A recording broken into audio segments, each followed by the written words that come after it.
Hey, what's going on, everybody? This is Tyrone back with Tech Life. And a lot of people sent in this article quite confused. And I understand. And again, T Mobile is very good on marketing. So they're going to make you believe then that they are better than they are. They've done it during LTE.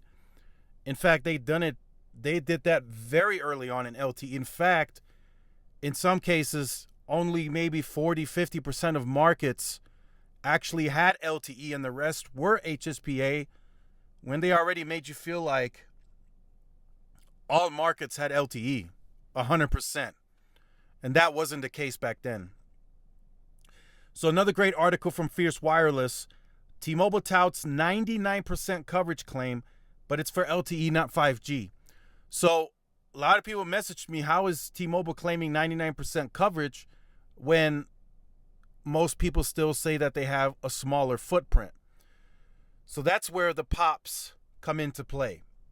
So roughly around 5-6 years ago, T-Mobile started claiming POPs above 300 million.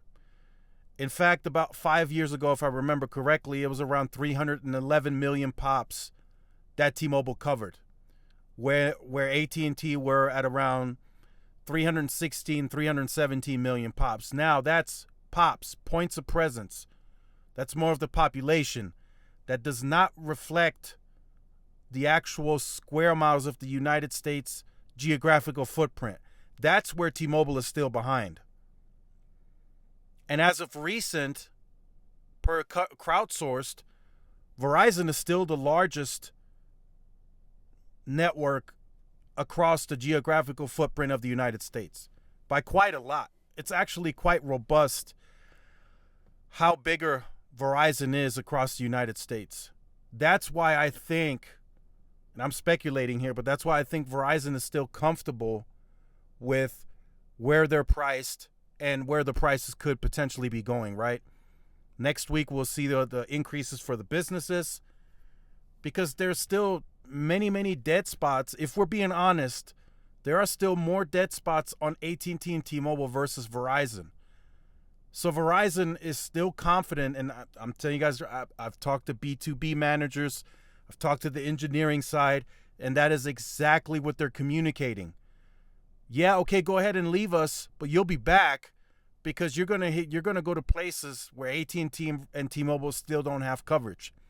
And that's just years of Verizon investing in the network and expanding it.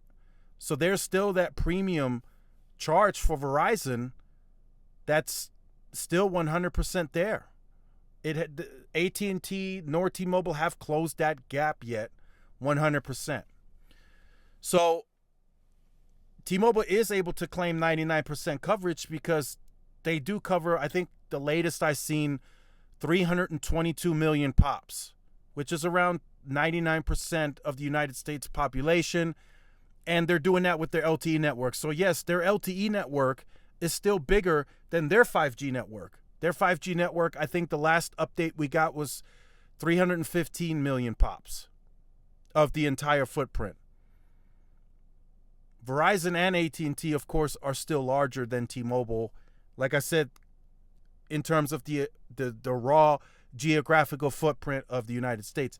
That's what T-Mobile has to catch up. And that's where those 10,000 sites come in, which they told us they're 25% of the way on deploying those 10,000 new sites. So they got some ways to go to catch up. And it's in the company's best interest to catch up because it allows them to compete better. Now the network coverage is more extensive, so when they bring in the customer that's going to switch to them because of a better deal, lower cost, home internet, they have a higher chance now with the more extensive network to keep that customer on board. If that customer is dissatisfied, if they don't have a matching coverage, like T-Mobile says, a second to none versus what they previously had, 9 times out of 10, they're going to go back to the previous carrier that they were with, and then they will just tell themselves in their mind, you pay for what you get. That's how the consumer thinks. If you go with the product, it doesn't work for you, it breaks down, you tend to gravitate back to what you know works. So that's what T-Mobile essentially has to get over that hump on the perception. It's not covering the pops. We've known that they've reached parity on coverage in the urban suburban core. We know that. Yeah, was there a performance difference? Yes, that gap still existed, but T-Mobile have reached parity. And they did that a long time ago. We know that. But it's that rural small town footprint that they lacked for all these years. And that's why this is confusing, because when you say 99% coverage, those people in those smaller towns, that's population too. So does T-Mobile have coverage there? Yeah, they do. They cover those people, but is it extensive? That's the question. Can you travel 20 miles east of your location where they cover the pops and still have adequate coverage? That's the question I have for you guys today to close out this video. That's the big $1 million question. Can they adequately cover the pops when they travel over to the next town or back into the city, whatever it is? That's where that extensive footprint comes into play, and that's where T-Mobile still lacks as of today. The crowdsourced maps show it. The consumer that uses T-Mobile speaks up about it, says that it's not quite there yet. Although there are some areas now where T-Mobile is starting to expand coverage. With some of the Sprint Keep sites that are for coverage, those go on air. I'm being told that makes the T-Mobile network already more extensive. And then these new sites that are going up, I still feel we'll see a more positive impact towards the end of this year, and then of course the end of 23, even a bigger impact. But I do think eventually we will see somewhat of a more robust, extensive footprint, because they simply have to. It's in the company's best interest to do so, because that effectively puts them right on par with the competition. Now you can really say, okay, the competition is really here, because if I'm in these parts and I want to take advantage of that deal, I now can, and I'm backed by an extensive network. Is it still going to be a little, a difference in performance here and there? Yes. Verizon will likely do what they have to keep their network, ahead and the whole millimeter wave and faster and all that.